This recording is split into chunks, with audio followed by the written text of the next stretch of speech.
Welcome to THN Mystery. This is not a place for the curious. This is a place for those who need to know. Even if knowing means you'll never sleep again. We don't make things up. We retell what has already happened. Forgotten cases, shadows in history, and things that were never meant to be spoken of. If you believe in reason, prepare to let it go. If this is exactly what you've been looking for, then you're in the right place. Like and subscribe to the channel, and join us as we step into another chapter of darkness. Now turn off the lights and enjoy.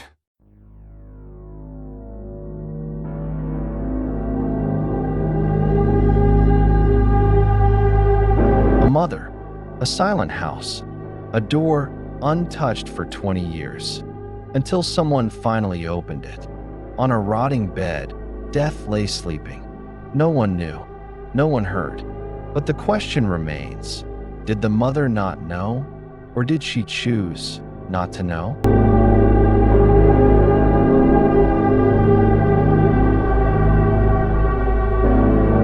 The corpse on the second floor.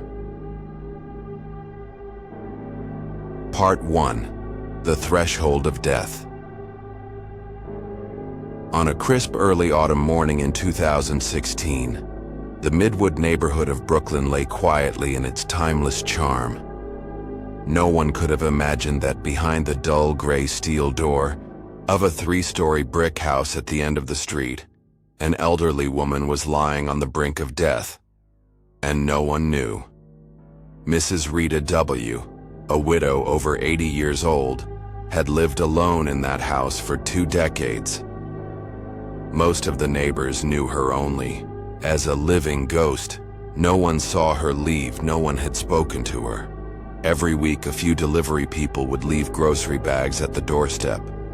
And then, as if the house swallowed every trace of humanity, nothing more. Rita was nearly blind. Her world had shrunk to the crackle of an old AM radio, the musty smell of towering stacks of newspapers, and hazy memories of her son Louis, the one who had disappeared on a fateful day 20 years earlier. That morning, Rita shuffled toward the kitchen as usual to make tea. Her foot caught on a torn basket of newspapers on the floor. She lost her balance and fell hard onto the tiled floor. A chilling crack echoed. Pain tore through her hip. She knew. Her hip was broken. But what frightened Rita more than the pain was a simple fact. No one, absolutely no one, knew she was lying there. Part 2. The Secret Upstairs. With a strange willpower born of desperation, Rita dragged herself to the landline, the only device still connecting her to the outside world. With trembling fingers, she dialed 911. 15 minutes later, sirens howled outside her door. As the paramedics carried Rita out, a neighbor glimpsed the interior through the open doorway. Garbage, yellowing newspapers, and a darkness so thick it chilled the spine. At the hospital, doctors confirmed a serious hip fracture. But more importantly, she couldn't go back to that house. Rita needed family or professional care, and so for the first time in 20 years, Rita whispered a name. Joseph, her younger brother. Joseph, a kind-hearted man living in Queens, nearly dropped the phone when he heard his sister's voice. Though she had cut him off decades ago, he had never stopped hoping for that call. And now, it had finally come. After their emotional conversation, Joseph rushed to the hospital. His wife, Elaine, was tasked with retrieving some personal items from Rita's house. Elaine was a strong woman, but what she was about to encounter would haunt her for the rest of her life. Part 3. The Forbidden Door. Elaine stepped into the house as if entering a place forgotten by time. A foul stench, A mix of dead animals, rotting food, and mildew forced her to cover her nose. She made her way up the narrow staircase, crowded, with old papers and dusty belongings. The first door appeared in the dim light.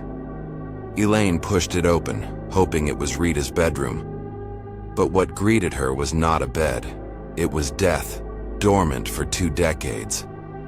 On a decaying wooden bed lay a human, skeleton, motionless, still dressed in a button-down shirt and trousers, head turned toward the wall. The scent of long-dead remains had fused into the room itself. Elaine froze for several seconds, then screamed, slammed the door shut, stumbled backward, and fled down the hall. Part 4. A Buried Truth. Police arrived on the scene. Forensics identified the skeleton as Louis W., Rita's only son. Cause of death: natural. Possibly heart disease or another condition. No signs of violence, no poison. Nothing but the stillness of death. What chilled everyone? Louis had never left the house. He had died in his bedroom, and for 20 years Rita had not stepped into that room. When asked, Rita simply said, "He left. He didn't say anything, but I knew. He abandoned me." No one knows whether Rita truly believed that, or if she buried the truth because it was too painful. Perhaps blinded by love and grief, she invented a more bearable version of reality. That her son had left her, not died, and that lie became her prison. Part 5. What Remains in the Dark. Rita's home was sealed off. The second floor became a forensic scene for weeks. Neighbors whispered. The media dubbed it the house that kept a son's corpse for 20 years. But to Joseph, it was a family tragedy beyond repair. Rita never returned to that house. She was moved to a nursing home where she spent her final days in silence. No more radio, no more newspapers. Only memories and an old photo of Louis smiling. Some say she kept it under her pillow every night, whispering, "I'm still here." This is not just a macabre mystery about a skeleton discovered after 2 decades. It is a chilling warning about isolation, mental darkness, and the horrors that can fester behind a closed door. Not all mysteries lie in the world outside. Some secrets, and even corpses, are found inside the house you call home.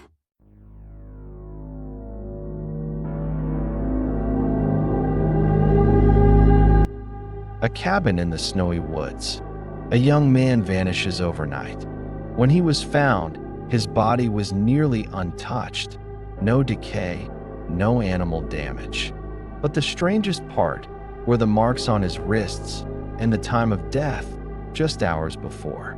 Discovery. So, where was he for those 8 days? With whom? And why did he die right when the search was about to end?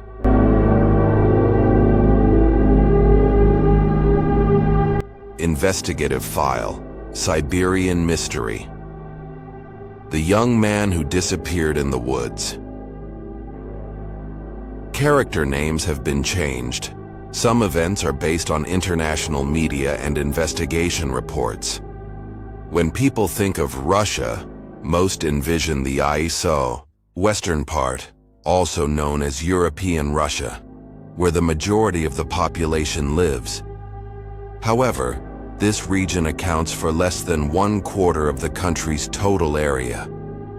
The rest, a massive 77% of Russian territory, is known as Siberia, stretching from the Ural Mountains all the way to the Pacific Ocean, spanning over 5 million square miles. This land, 50 times the size of the United Kingdom, is brutally cold and harsh year-round, with an average temperature of just 0.9 degrees.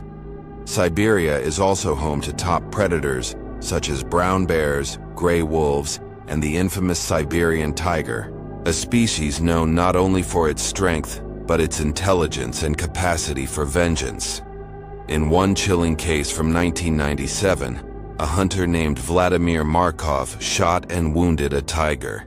Instead of dying, the animal tracked him all the way back to his cabin, ambushed him, and ultimately killed and ate him. Unsurprisingly, the region is extremely sparsely populated. Still, some adventurers are drawn to it, viewing Siberia as one of the last truly untamed places left on Earth. Part 1. A weekend trip like any other. In March 2016, Ethan Cross, a 25-year-old American student attending the Moscow State Linguistic University, Irkutsk campus, Siberia, planned a weekend hiking trip to Love Peak, Lyubov, near the remote village of Arshan, alongside 3 friends, 2 Russian, 1 American. To prepare for the early morning journey, the group rented a small wooden cabin at the forest's edge to stay the night. Among them, Ethan was the most experienced with Siberia's wilderness. He had previously helped map hiking trails and worked as a guide for foreign trekkers. On the night of March 27th, the group went to bed around 2 a.m., intending to wake at 5 a.m. to begin their hike. Part 2. Vanished without a sound. At 5 a.m. on March 28th, the 3 others awoke as planned, but Ethan was no longer in his bed. Oddly, all of his belongings, coat, bag, and phone, were untouched, still in place. Assuming he'd stepped outside to use the outhouse or get a breath of early morning air, they waited. By 7 a.m., their scheduled departure time, Ethan still hadn't returned. Concerned, the group split up to search the immediate area, calling out his name.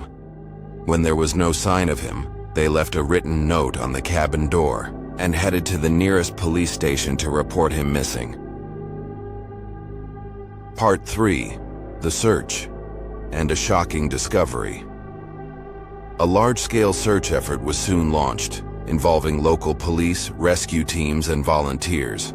For days, they combed the forest and mountains surrounding the area. Finally, on April 4th, 8 days after Ethan went missing, a search team found his body approximately 1.3 kilometers from the cabin, lying under a small tree in a sparse forest patch. He was lying on his back, arms outstretched, hands clenched, as if still holding onto his final terror. Scratches on his wrists suggested he had been tied or restrained. A faint abrasion was found on his neck, possibly from pressure or strangulation.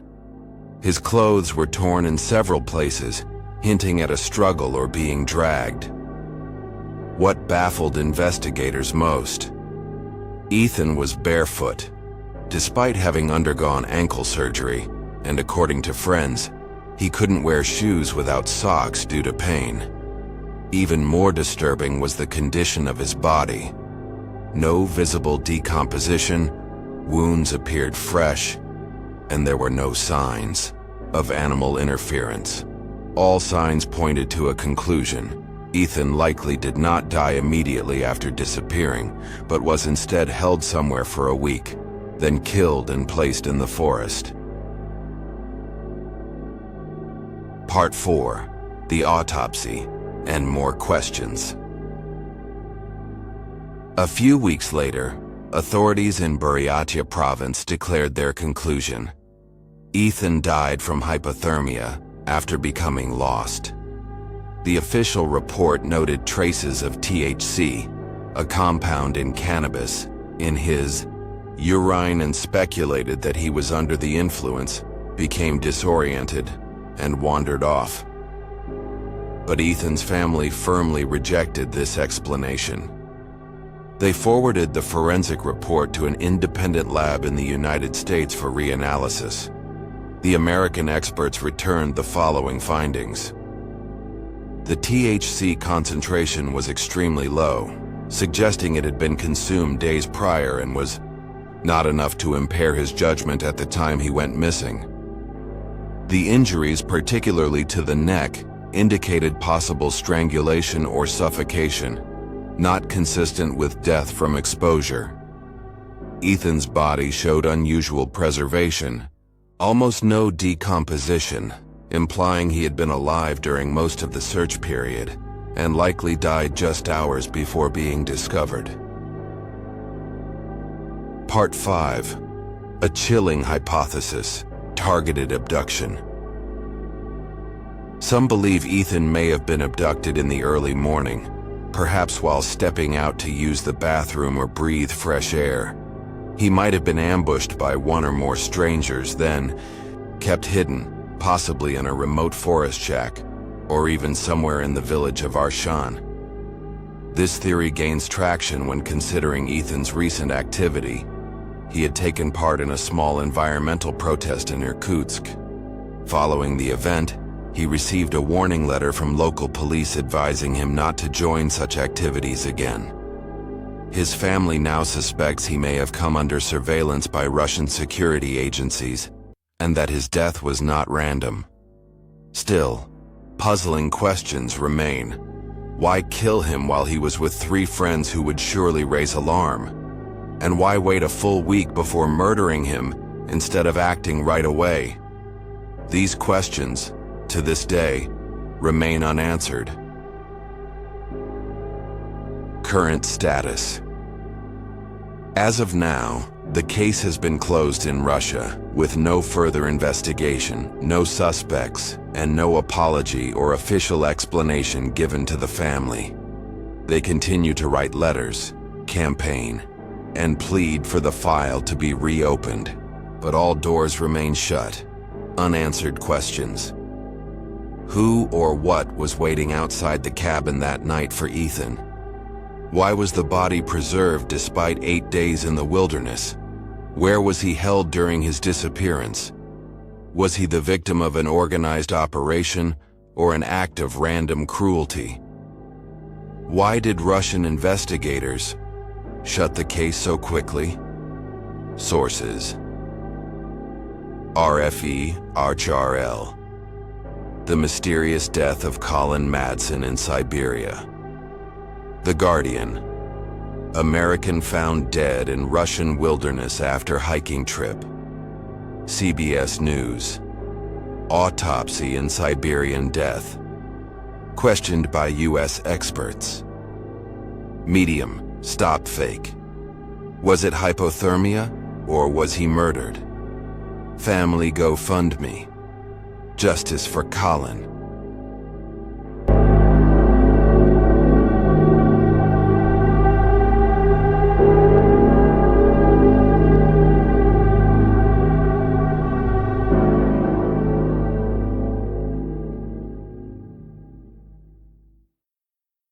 One man, a cold, remote Canadian ridge.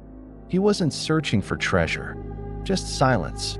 But what he found had no flag, no sound, no entrance, just a light and a blast of invisible heat that scorched his chest like acid. And the most terrifying thing was what he brought back, a checkerboard-shaped burn, and a truth no one dared to confirm.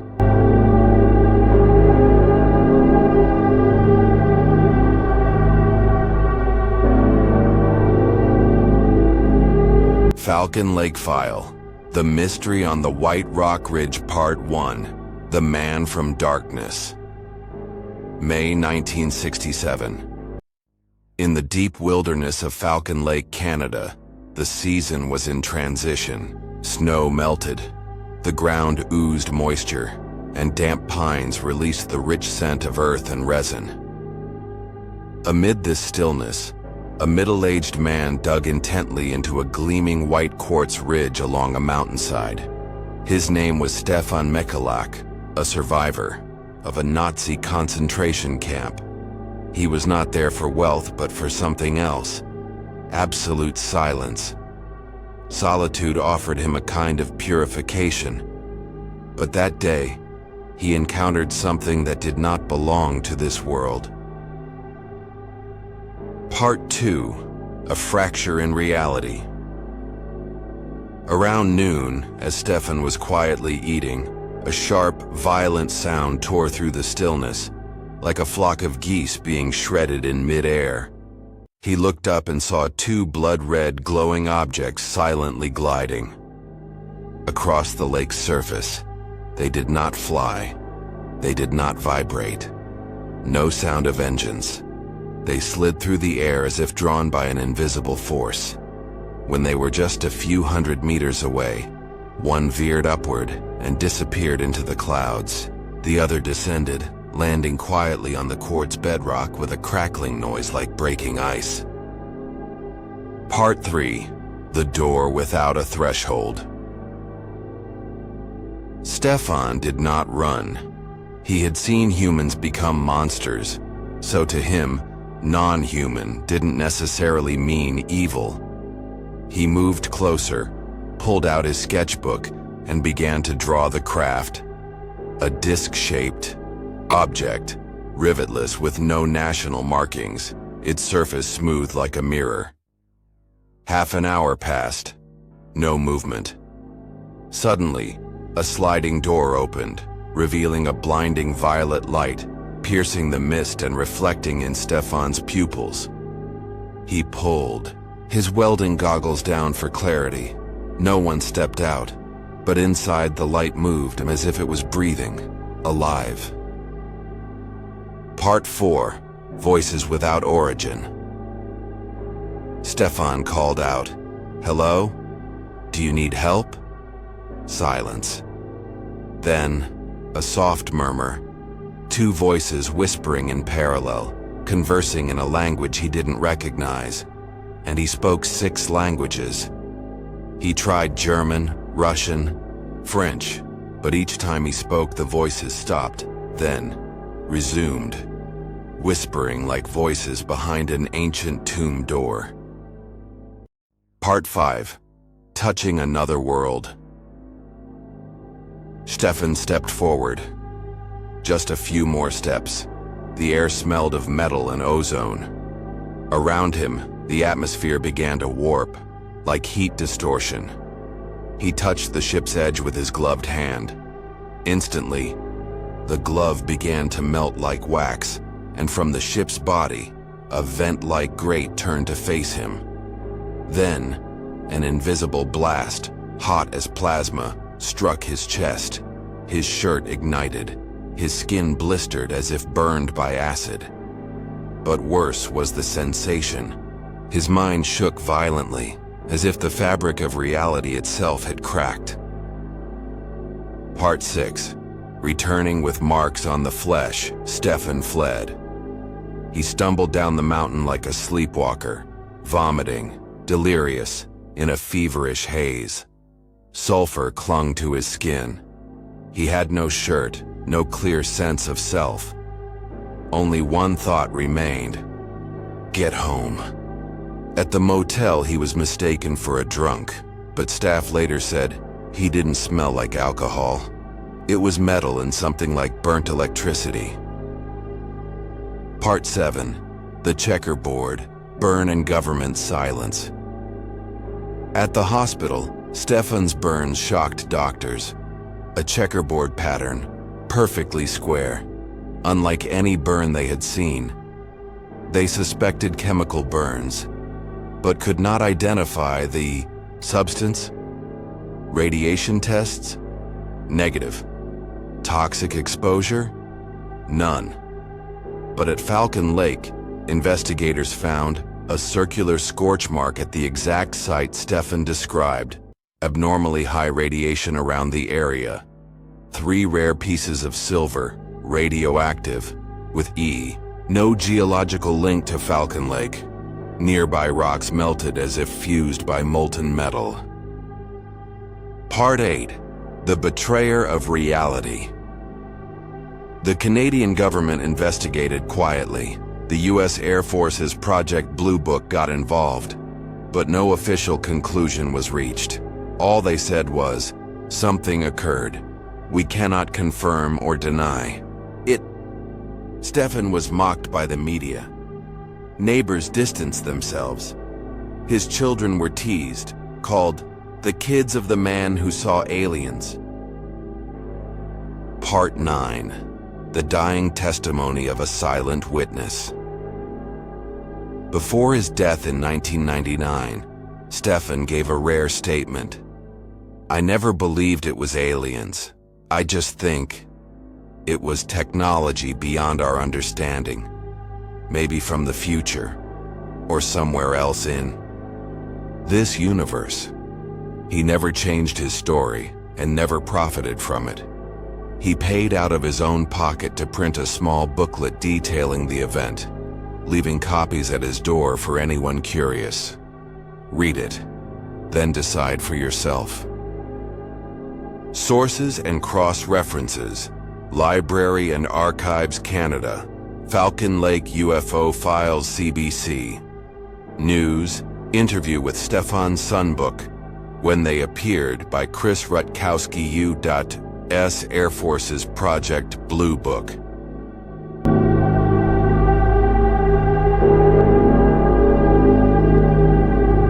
You've just heard a true story, or at least a piece of the truth, but what you just heard might still be happening somewhere out there. This is THN Mystery, where every shadow leaves a trace. Let us know your thoughts on the story, or tell us what you want to hear next. See you again, if you still dare to return.